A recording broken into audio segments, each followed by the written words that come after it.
The shorter your sleep, the shorter your life.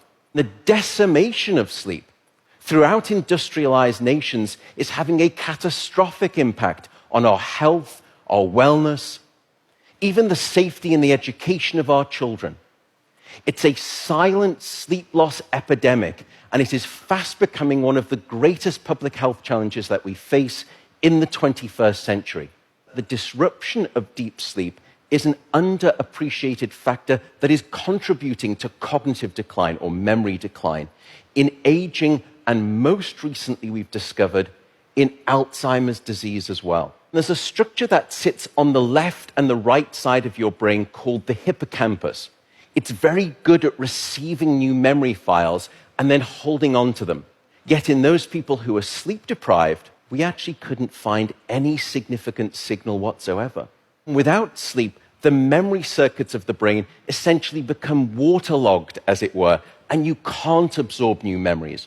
We have since discovered that a lack of sleep will even erode the very fabric of biological life itself, your DNA genetic code. So here in this study, they took a group of healthy adults and they limited them to 6 hours of sleep a night for 1 week.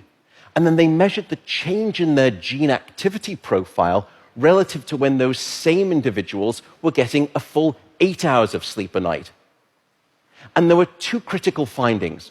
First, a sizable and significant 711 genes were distorted in their activity, caused by a lack of sleep. The second result was that about half of those genes were actually increased in their activity, genes associated with the promotion of tumors, genes associated with long-term chronic inflammation, and genes associated with stress, and as a consequence, cardiovascular disease. There is simply no aspect of your wellness that can retreat at the sign of sleep deprivation and get away unscathed. And at this point, you may be thinking, oh my goodness, how do I start to get better sleep? What are your tips for good sleep? The first is regularity. Go to bed at the same time, wake up at the same time.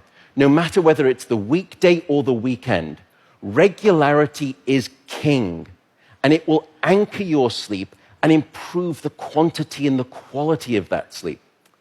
The second is keep it cool.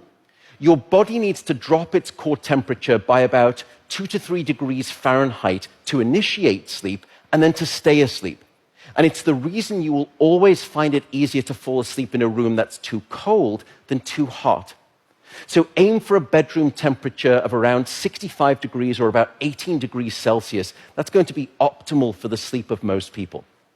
Sleep, unfortunately, is not an optional lifestyle luxury. Sleep is a non-negotiable biological necessity.